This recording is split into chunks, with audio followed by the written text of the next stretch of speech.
Hello, my fellow comic book collectors. It's Alan, the Comic Collector Geek, and this is the Wednesday video where I look at your questions. I answer your questions. I do this every week where people ask me the previous week some interesting questions, and then I answer them the next week. So, got some really great questions. This is going to be a pretty awesome show, I have to say. This is going to probably one of my better shows, actually, I have to say, just based on the questions. Is making me show some pretty awesome stuff. So stay tuned. This will be an awesome show. Let's get right into it. The first question is from Mark Marshall, who wrote, "Can you show your favorite Catwoman covers, Golden Age and to modern?" So I'm going to show you just a few, but some really great ones. I think you'll like these ones. We'll start out with the modern one first. This is one of my favorite Catwoman covers, actually, of all time. It's this one. This is Adam Hughes, and I just think it's, I just really like it. I know that not everybody likes this cover, but I just love it. I think it's really great. I just think it really captures that villainess element of Catwoman. It's just a really great one. This is from 2006. Nice Adam Hughes cover. And so that's my modern one. The rest are all Golden Age. We're going to start out with one of my favorite Golden Age Catwoman covers. And this is what I deem the Crazy Cat Lady cover. Because she's literally throwing cats at Batman and Robin. And if you know the reference from The Simpsons, where there's the Crazy Cat Lady, whenever people walk by the Crazy Cat Lady's house, she throws cats at them. It's just a thing. So this one, it looks like Catwoman is throwing cats at Batman and Robin. So I call it the Crazy Cat Lady cover. And this is from Batman number 62 from 1951. And it is, what's the cover by? Win Mortimer cover. I love that one. It's a good one. I believe this is another Win Mortimer cover. This is actually the first cover appearance of Catwoman in in the Batman title. So this is her first cover appearance. Let me see if I can show it properly. It's very shiny. So I just like these ones where you get the first cover appearance. So that's her first cover appearance in the Batman title. But her first cover appearance overall is this one. It's a really good cover too. So you got, Catwoman. She's like clawing at poor Robin. I feel like Batman uses Robin as a human shield, meat shield. Like it's just way too much. So this is Detective Comics number 122, and that's her first actual ever cover appearance. And then this one I just recently showed in an unboxing, but I really love it. This is Batman number 84 from 1954, and it's another Win Mortimer cover. And it's just a really great one with the Sleeping Beauties. So you got all these girls in the background, and they're in their sort of like almost like glass coffins. And just a really great cover. So that's a fun one. Okay, so those are my Catwoman, some of my favorite Catwoman covers. Now, there's a lot of modern ones that are really great, but I figured, I showed one modern. I prefer showing the Golden Age stuff. So I hope you enjoyed that. Okay, next question comes from Archivist Adrift. What are 3 Golden Age stories that you found really moving or memorable? I'll go show you 3 that I really like. And actually, I think I've done all of these like on book club except 1. So 2 out of 3. If you go to the Mortal Biggie Shack's channel, you can actually watch, if you go on his live streams, you can actually look up book club. And we do a book club every week where we discuss some books. So each one of us, like there's 5 of us on the panel. It's like Matt Likes Comics, TM Nerdy, Immortal Biggie Shack, D Runk, and myself. And we basically each week one of us will pick a book, and we'll showcase it. We'll talk about it. And two of these books were actually I reviewed on that show. So I kind of gave more insight into them on that show. But I'll show you the first one. And it's this one. This is Weird Fantasy number 18. And this is a kind of one of those iconic stories. I'll give you the summary of it. Basically, the story is that Earth, makes sort of a planet of robots. Okay, and they give them the schematics on how they can make new robots, and they sort of leave it for many, many years.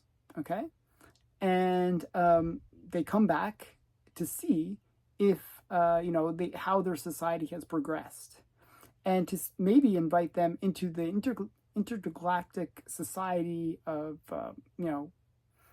planets. Okay, and when they get there, the representative from Earth, you see him in his helmet. Because it's obviously an environment where he can't breathe, so he's wearing his helmet the whole time, and he's greeted by a group of orange robots, and the orange robots basically show him around, and they show him like their world, and the world is kind of like our world back in the 1960s, probably. It's it's interesting. Like there's all these parallels between their world and our world. Like they have refueling stations, which are basically like our restaurants. But he notices that there's always segregation, because there's another group of robots known as the blue robots, and everything is segregated. So it's very analogous to that 1940s to 1960s era of American life, where there's segregation and strife between the two types of robots in this case. And at the very end of the thing, he basically says, well, you guys aren't quite ready to join the intergalactic empire or whatever, the Earth Empire thing, Republic, they actually call it. But then the astronaut, he leaves, but he takes off his helmet, and you see that it's a black man. And this was a story that was really kind of poignant at the time, and it was one where the writers had to really fight to get this story even published, because they were, even though it's golden age and it's like the Wild West at that time, but even back then they really had to push to get the story published, because they didn't like the idea that it was kind of too on the nose maybe, but it was definitely a very memorable story. So that's the first one. Second one, which I also did on the book review club, is this one. This is Uncle Scrooge, number 15. Great Carl Barks story and art. And it's one that it's a little bit sentimental to me. Maybe, well, not a little bit, very sentimental to me, because it's the very first comic book I actually read. So when I was a kid, I'm horribly dyslexic, horribly dyslexic. So you'll notice I screw up a lot because of that. But this was like I would look at the pictures most of the time when I read comics at the time. And even up till like when I was in my teens, I did that. But I decided to really try to make an effort to read this as a kid. Maybe I was like 9 or 10, maybe that kind of era of my age. I don't know how old I was, but I did read this story, and it really resonated with me. I just thought it was a really cool story. And what it is Uncle Scrooge finds out that he's not the richest duck. And he finds out that, so he's really upset that he's not the richest duck. And basically he goes over to Africa to battle some other duck to find out who is indeed the richest duck. And they basically, have this battle of, they find that all their assets are the same, okay, in terms of how much money they have. The only difference is they both have this weird habit of collecting string, okay? It's like the weirdest habit. And they both have amassed massive balls of string, like this big ball of string. And because of that, the only thing that can distinguish the two is who has the biggest ball of string. So they basically have a contest to unroll the big ball of string and showcase who has the longer string will win the contest. And so it's down to the wire. Basically, they're sabotaging each other. They have a massive adventure, just showcasing their string length, and it turns out that they are even. It's a tie. However, Uncle Scrooge realizes he had one little piece of string left that he uses to tie his lucky dime to his wallet, and so he wins because of that extra little length of string. It's a really great story, one of my favorites. And it's very memorable to me. It's like because it's the first story I really read, and I just really like Uncle Scrooge. So there's that one. Okay, and last one. This one I think it's just, I love this book. I have to say I love this book, and whenever I get a book that's a big book, like any big books, I will read it before, upon receiving the book in my collection, and I'll get all excited. And so when I got this book, I was like, oh, finally, because this to me is the grail of grails for pre-code horror. And I love pre-code horror. I think it's just so cool. But I also like Good Girl, and this book kind of has both. So it's Chamber of Chills 19, and the story in it is really cool. It's an anthology, and I read all the stories, but the story that really kind of resonated with me is the very story that is featured on the cover. And I love it when the cover actually represents the story inside. And the story is a really romantic story, actually, because they're celebrating their anniversary. And she's going on about how, before they got married, oh, he wasn't such a good guy. He would cheat on her. He was always bad with money, but she had money. So,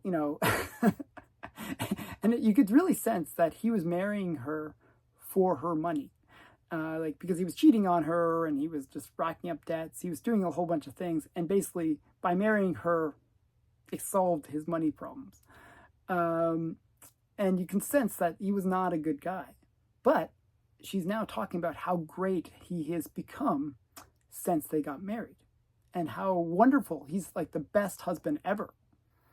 And, you think, oh, that's kind of romantic. She's making a nice dinner for them to celebrate their anniversary. And she brings it out, and then you finally get to see her husband. And she says, oh, you've been perfect since day one of when we got married. And you see that, he's like a corpse. She murdered him on their wedding night. So just a really kind of cool twist, very pre-code horror kind of story. Just an awesome story. I just love it. So, and I love this book, so had to have it on the list. So this is Chamber of Chills 19. Great story. Fun story. Okay, so those are my 3 stories that I really like from the Golden Age. I hope you enjoyed them. Next question, actually from still Archivist Adrift. Do you need somebody to come over and help you rebag and reorganize your collection, since it seems like you drive yourself nuts every week looking for books? Yes, I do drive myself nuts looking for books and doing this video, actually. Again, you should see my comic room. It's a total disaster. Preparing for these videos is actually a challenge. It is a severe challenge for me. I really had to dig and dig and dig all over the place. But I do enjoy doing it because it makes me look at my comics. I love that. I would love it if somebody came over and helped me organize my comics. I need, one of my dreams is... if you ever watch the Cinderella movie, this is kind of a weird, non-comic book related, but makes sense. if you watch the Cinderella movie, she goes bibbidi bobbidi boop, and then certain magical things happen. I always felt like, wouldn't it be great if you just could have like a magic wand, you go bibbidi bobbidi boop, and all your comics are sorted out? That's a thing. I really wish I could organize my comics just by waving a wand, or waving my wand, and oh, the comic that I really want to find pops out. That would be so nice. But yeah, I would love to have people come over and hang out with me, and help me sort out my books. And I think it'd be cool to actually hang out with people and showcase my books. Like really, I think I would enjoy their take on my books, and also, just enjoy that, camaraderie of, hanging out with somebody that likes comics as well. Because whenever I show comics to like friends, they don't get it. They really don't get the comics. They're like, oh, okay, those are nice. But a fellow comic book collector I'd enjoy that kind of experience. That's why I started this channel, by the way, because I really love the idea of showcasing my books. I actually love sharing what I have. So yeah, that's kind of funny. And this leads into the next question. So Keston from Keston Old School Comics and Old School Comic Books wrote, Keston is a major friend of the channel. With 5,000 subscribers now, I'd be interested in hearing what have been your highlights and lowlights on this channel to this point. So as I was just saying, like, one of the highlights is really the community itself. Like, I just really love engaging with the various members of this community. I enjoy the friendships that I've made. I mentioned the fact that I'm in the Biggie Shack channel. He's a good friend. Matt Likes Comics, good friend. Steven Gentner, a good friend. Mark Olroyd from Suddenly Comics is good friend. Keston, you're a good friend. I consider you a friend. We've met in person, which is a rare thing. Jerry the Jitterbug, good friend. All these, Alex the Comic Quarter, all these friends that I've made. Big B McFly, the comic guy, like, another good friend. All these friends that I've made. Bleecker Street, I just feel like I have to shout out a whole bunch of people. All those people, TM Nerdy, good friend, all these people that I've made friends with in starting this channel and in this hobby. I really do appreciate them all. I really, like, if I didn't even say your name, like, I appreciate you. Really, I do. Lyle is a good friend as well. I just, so many people I have to mention. And I really do, I feel like when I was collecting it, and I think a lot of people can relate to this, you sometimes feel like you're collecting in a vacuum, where you just don't know anyone else that's interested in the hobby, and you're just hoping for the best. You're collecting, and you think, I like this stuff and whatever. But having somebody to share it with is so important. And that's why I appreciate this channel, and getting to meet other people in the hobby. So important to me. Like, I'm so thankful for that. And now I have 5,000 people who like the same stuff as me. That's crazy. It's huge. So that's the highlight. For me, the lowlights of this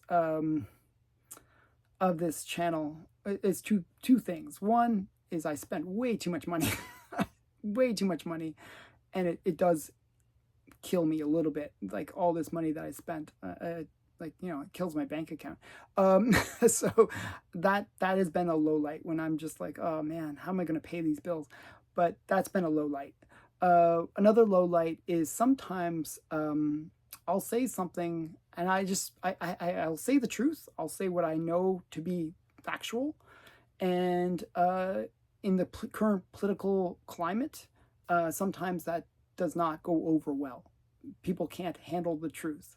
And I hate that backlash that you get, where people just they just put you down.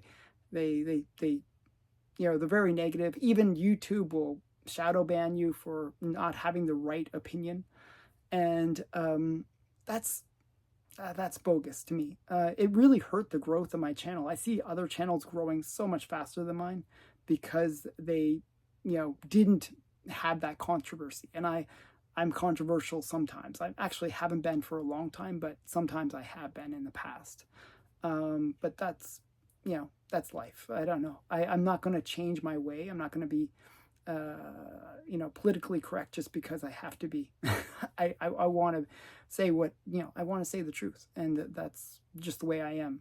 So the lowlights is when I feel like there's that pushback. I really don't like that. I really wish freedom of speech is so important to me. So yeah, that would be the lowlights. Losing subscribers is another minor low light. Every time I lose subscribers, it's like, it really bothers me. But seeing them grow is always makes me happy. Okay, so that's my highlights and lowlights. Robbie Josephs wrote, "Do you think slabs are ultimately the best way to collect and preserve comic books? And what do you think about high-grade non-keys in slabs?" Okay, so I actually do really, obviously I like slabs. Like I have a ton of slabs. So they are good to a certain extent. They're not perfect, okay? One of the mistakes that people make with slabs, and I really have to emphasize this, is slabs do not provide ultraviolet protection. So if you're going to slab your books and present them, make sure that they're in a bag, like I use Mylars on mine that protect against ultraviolet. So that's just one thing I really have to say, because it's not 100%. It's not there. Like if they were 100%, it'd be great. The things that do help with slabs is the fact that they usually argon filled. I think they use like a gas inside that protects from the comics, being exposed to air and degrading over time. They also put in special paper to absorb the acids in the paper of the comic. So they do a lot of preservation things inside the slab, which I do like. Also, slabs will protect against water and moisture, so that's another thing I like. So ultimately, they are the best way that we have. They're not 100%. Okay, so adding that extra layer of Mylar does get that closer to 100%, but not quite. Now, one thing that you have to realize about slabbing is you're actually taking a risk. And I know this sounds weird, but when you get your comics graded, there is a person that is grading those comics, and they are handling the books.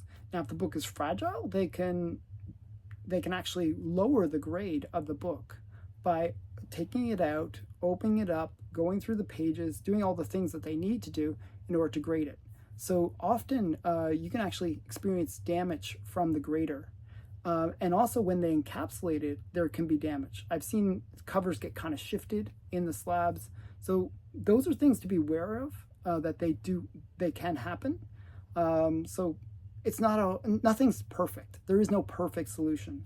I wish there was, especially like the idea of being able to see the book and yet it being encapsulated or protected is kind of important to me. Now, moving forward with that, you asked about modern books, high-grade modern books in a slab. Now, I actually like that because most modern books, the stories inside aren't the greatest, but the covers are. The covers can be really, really great for the modern era. So I loved seeing that beautiful cover, and it's really art at that time. You're just buying it for the art. And having a 9/8 beautiful like comic can be really great. Nobody reads the stories of those ones. Like there's so many that I can think of where nobody's ever read the story, or probably not many people have read the story, but they all can agree that it's an amazing cover. I'm saying sacrilege by saying this, but it's true. There's certain covers that are just amazing. Stories inside, it's just like, okay. So modern books kind of fit into that more so than others. So generally, that's how I feel about it. I think that it's, a great way to display art, and that's how I feel about that. next question comes from Carrie from Denmark. And he knows why I call him Carrie from Denmark, because his name is much more difficult than that. But he wrote, try to imagine that it was necessary for you to sell your entire collection and that you had to start all over again. But this time, being limited, spending only 5% of the money that you have currently spending on adding issues to your collection. What are your 5 best advices to people and do not have the time or have a lot of money to? Or more specifically, how do you build a collection from nothing, having almost no money to spend? Okay, here's the truth, and you can actually build an amazing collection with no money, with absolutely no money.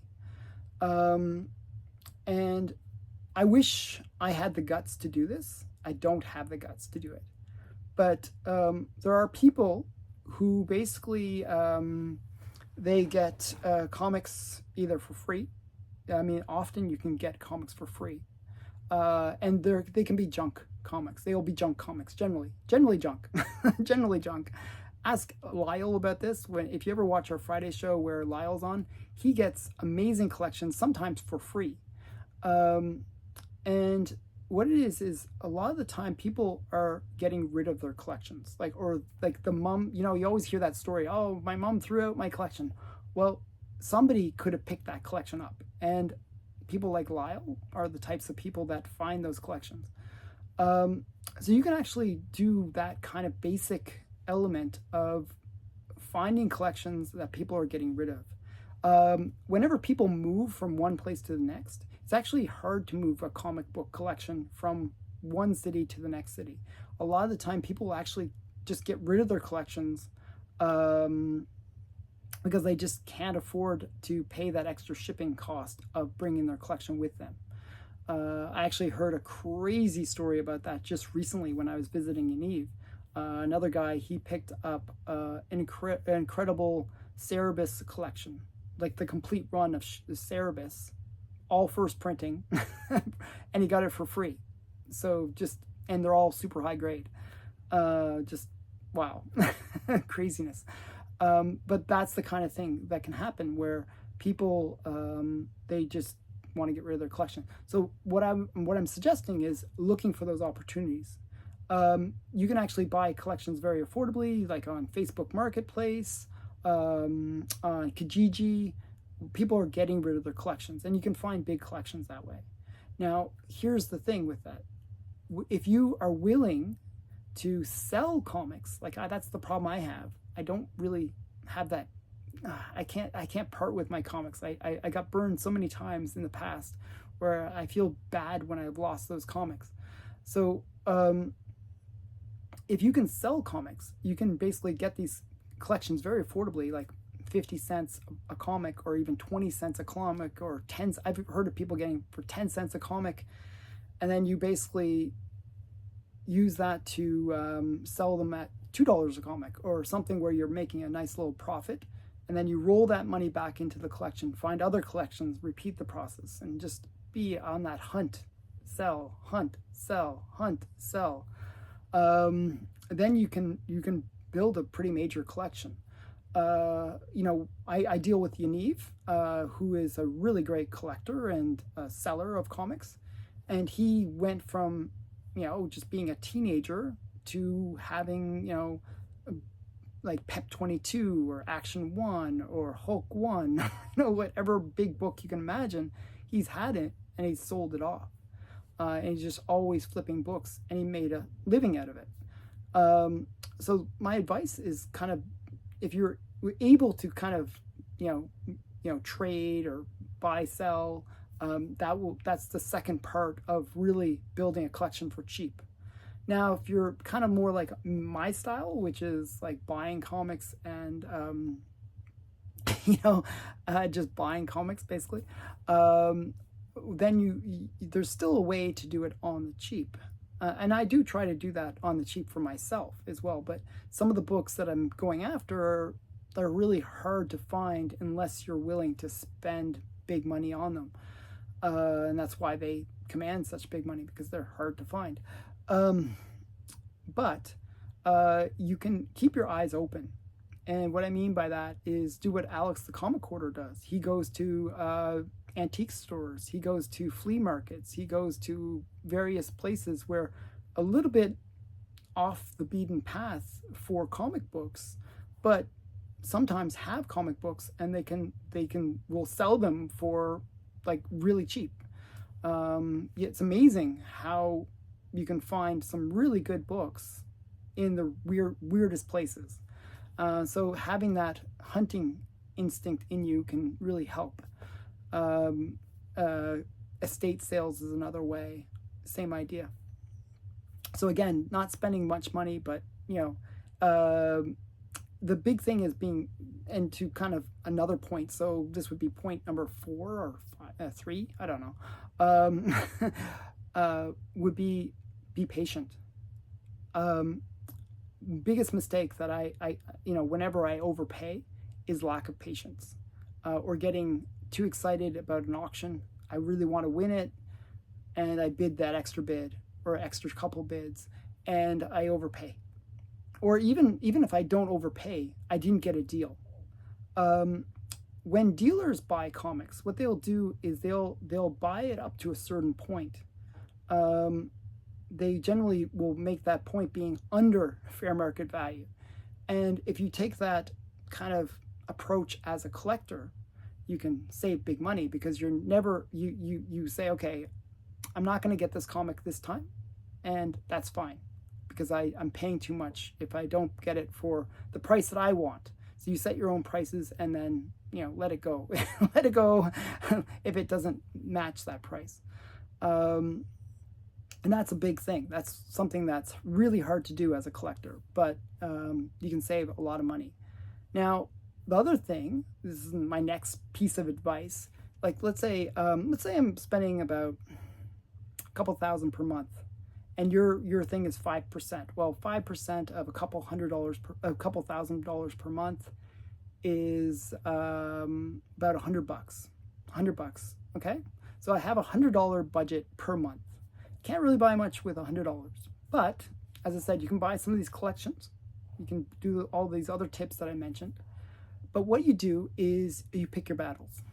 And what I mean by that is, a lot of the time what we'll do is we'll buy a whole bunch of dollar bin books, or just kind of lower books that are really the good ones.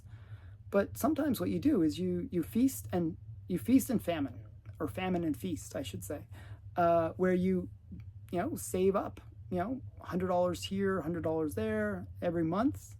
Adds up. After a year, you have $1,200 to play with. You can buy a major book. So my point is, like, you can use these things like feast and famine, or famine and feast, where you don't buy anything for a while, don't buy the lesser books, focus on that one big book that you really want to get that might be a few $100s, and rinse and repeat. Go after the big books. Don't go after all these little things that just are distractions. $5 here, $5 there adds up. And if you go through your money really quickly, well, then you're like, if I just didn't waste the money on those 20 lame-o books, I could have had some really nice book. So that's another piece of advice that I would give. The cool thing is, if I had sold all my collection, if I got rid of all this stuff, I would have in my mind my maybe top 500. I have a pretty big mind in terms of books that I like. But I would say, okay, these are the books I really, really loved from my past collection. And I would kind of use all of these approaches to achieve that goal of re-getting those books. So hopefully those are good pieces of advice. Hopefully this makes sense. But yeah, those are the big things. Another thing you can do is use payment plans. That's the other trick. And a lot of the time that's what I do. That's what I do with Yaniv. The reason I'm getting so many big books with him is my grandchildren don't know it yet, but they will be making payments on books that I'm getting from him, because it's going to be so long in the future by the time I pay him off. But he's allowing me to do that. So find those situations where you can make payments. My comic shop, which is one of the sites that I always recommend, I link in the description to them, to my affiliate on them, so I get a little bit of a commission if you use that link. They actually accept payment plans, so you can, and you can do a payment plan on some big book. So if you have a book that's like $600-700, well, you can do a payment plan on that for $100 a month. See, kind of works out. So these are the kind of things you can do to really make that collection happen, even if you don't have the budget to do it. Hopefully that helps. Okay, next question. And this one's a good one, really good one. It's from my friend Rick Knives, another great person that I met through the hobby. Hey Alan, I'd love to see your top 5 to 10 Golden Age and Silver Age Innuendo covers. What 5 covers would you like to own but don't yet? Okay, so I'm going to show you, because I can't count, I'm actually going to show you more than 5. I'm going to show you this stack. We're going to start out with a classic, Betty and Me. And this is the Innuendo cover where it's Archie. Did you have any trouble rescuing me? Sure, I sure did, Betty. I had to beat off 3 other guys. It's like, and they really accentuate beat off, and beat off obviously has secondary meanings. And it's just it's a really great cover for that. It's classic Innuendo. So these first ones, I'm going to just do my Archies first. Get the Archies out of the way, because there's a lot of Archies. Like these are, but then I'll show some other companies. This one's really, really funny. This is Archie number 76, or 78, I should say. And it's a classic one. Okay, so I'll read it to you. Guess you've got the working of the brake and the accelerator down pat, Betty. This learning to drive is the most, Archie. What's next? Now you got to feel the clutch. Oh, Archie, that's even more fun than learning to drive. You got to feel the clutch. And she's like looking, where's she looking? And she's like, and he's like, and his expression is really awesome. And she's like, that's even more fun than driving. So just a really great Innuendo cover. So I thought that was fun. Okay, this next one is they're eating sundaes, and he says, hey Betty, do you want a spoon? And she says, I'd love to, Archie. Come pick me up at 8. So that's just a really cute Innuendo cover. And here's a good one.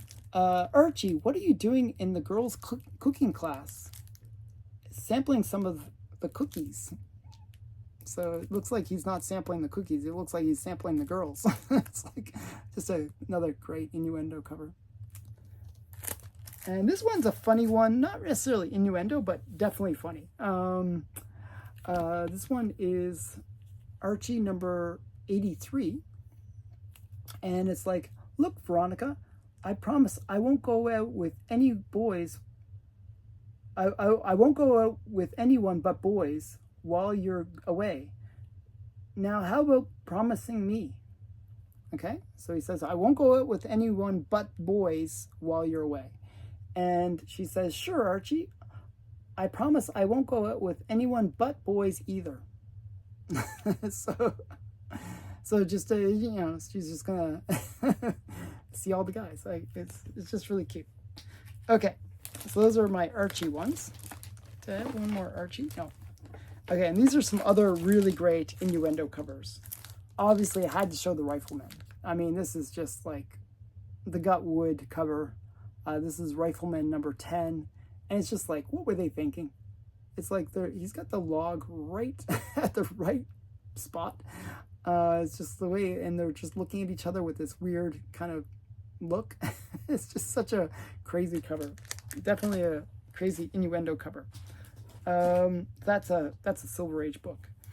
And then we have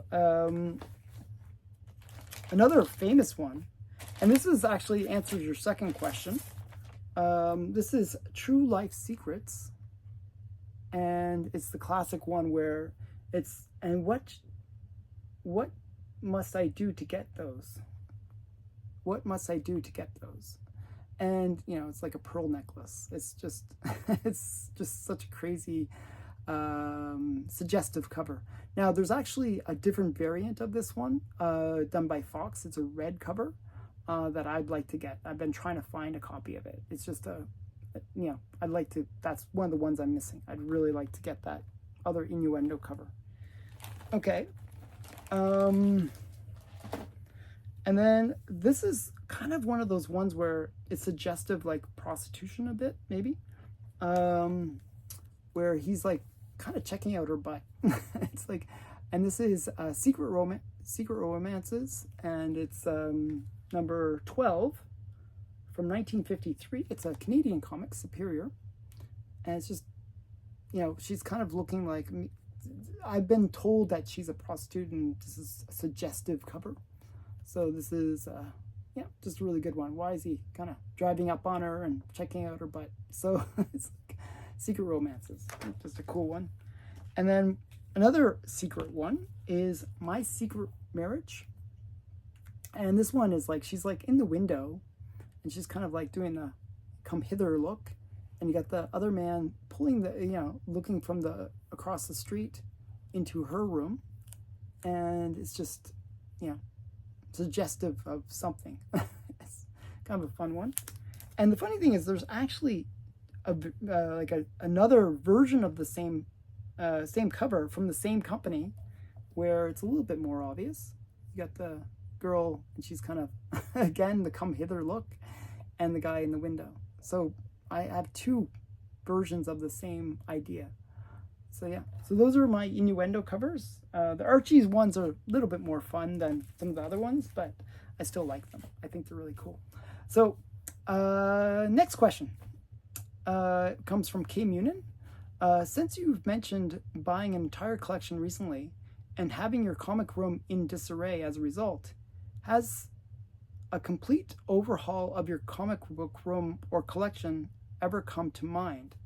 What's your idea of the perfect comic room? Many thanks, as always, for your insight. Okay, so ideally, actually, it would be 2 rooms. Maybe 3 rooms. I'd like to have a room where it's just, like, maybe a whole bunch of things where I can display. Like, all rooms should be dark, first of all, and just only light is, you know, the light of the lights in the room. You know, all the conditions being perfect, okay? So I'd like to have one where I have like a whole bunch of display where I can see all my comics, and whatever that would be. It'd be a massive room maybe, but I'd just love to have a huge display of my comics. Another thing is I'd like to have a separate room where I can sort books. Like I can, you know, maybe it's like more of a storagey area where I can, you know, store some long boxes. Actually, that'd be the 3rd room. So I'd have a 3rd room with all the storage, another room which is for sorting, maybe a desk or table there. I'd have like, you know, a place where I could sort my books, kind of look through them, maybe read them, you know, things like that, where I can kind of go through the comics and really organize them, have a big area where I can put them on the floor and just kind of organize them out. And that's something I always wanted. I always feel like that's the biggest problem I have. Like, you know, I can store things, but pulling them out and actually organizing them is actually a challenge. You need a bit of floor space or space in general just to kind of organize things. And that's always a bit of a challenge. Recently, after buying the collection, actually I did organize. The room was actually really clean.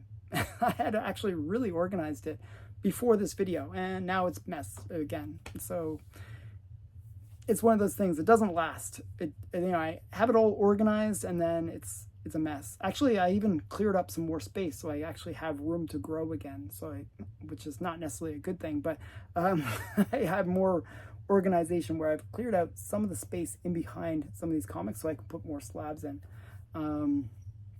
And I found some more space that I can kind of organize. I organized it a bit better, so things are a bit more of a tight fit. So I have more room to grow, which is good for me, for future references. So yeah, but it is always challenge. I think this is one of the biggest challenges comic book collectors face is space, running out of space. It is a real challenge. This is actually a pretty great comic room in terms of the amount of stuff that I can store. I think I can store easily 30,000-40,000 comics, no problem, in this room. So lots of space in a way. Next question, last question too, comes from Kevin Lambert. What are your favorite Captain Marvel Jr. covers in the Golden Age? Well, I got a bunch to show. We'll get right into it. These are some really great ones. Okay, so one sec here. I'm gonna start out with his first cover appearance, or first, not cover appearance, but first title of Captain Marvel Jr. It's a Macro Boy cover, and this is his Captain Marvel Jr. #1. So really cool. I like these ones. You know, the whole idea of using the moon as a way to kind of you know, showcase the hero is really great. And this is like it's a restored copy from 1942, and just a really cool one. So I really like that one. So that's my first one. But I'm going to show you some really great classic Captain Marvel Jr. covers, and there's so many of them, and they're actually very affordable. It's insane how affordable these ones are. We're going to look at this first one, and this is Captain Marvel Jr. Just I'm not even sure what number it is. Number 10. It's a, you know, a sad Hitler cover. Why is Hitler so sad? And you know, you see Captain Marvel Jr. smiling and Hitler looking sad. It's pretty awesome. So just a fun one. And then this one's one of these body transformation ones. This is Captain Marvel Jr. number 58. And he's like doing the Hall of Mirrors kind of thing. I think it's just an interesting one. And I actually could have had this in the Innuendo covers, because this is one of those Innuendo covers. It's just the placement of the thing, and yeah, it's the ring game, and it's the Captain Marvel Jr. number 55, and yeah, it's an Innuendo cover. You have to see it to see it. Okay, so that's a fun one. And then we have, this is an electrocution cover, which is just really fun. This is Captain Marvel Jr. number 119, and he's getting fried. And this, I actually believe, this is the last issue in the series, so it's kind of, it's one of the last issues in the series, actually. I think there is one more after it, or a few more after it. So yeah, so Captain Marvel Jr. number 119, electrocution cover, condemned to die. It's like pretty brutal. And I like, you know, execution covers, electrocution covers, execution covers. This is a kind of a guillotine one, which is kind of fun. I like guillotine covers. I think they're really cool. So you got him smashing through the guillotine. So this is Captain Marvel Jr. number 83. Again, really affordable, like under $50 kind of level. You know, really, really affordable books. And this is probably my favorite Captain Marvel Jr. cover, and it's the eye popper. Just a classic cover. It's popping the guy's eyes out. You see all the eyes flying out from all directions. And this is Captain Marvel Jr. number 115, and it's just a classic cover. I mean, this is just really crazy. Yeah. And then another series that had a couple great Captain Marvel Jr. covers is Master Comics, and this is another Macro Boy one where he's like skating. I just think it's a cool cover. I just like how they're all skating in a, you know, in a little line. I think it's fun. And then the last one, which is a recent pickup, and this is from the Gentner collection, is Master Comics number 44, and it's just a really cute penguin one. So it's like the incredible, colorful, terrific Captain Marvel Jr. in the Crystal City of the peculiar penguins. Wow, say that fast. Okay, just a fun one. So I don't know. So I like this one. I really like it. It's another McAvoy cover, and it's from 1943. Just a really cool one. So those are my Captain Marvel Jr. favorite covers. I hope you enjoyed it. I hope you enjoyed all my answers. So if you have a question you would like answered, well, put it in the comments below and I'll do my best to answer it. Thanks again for watching. Bye for now.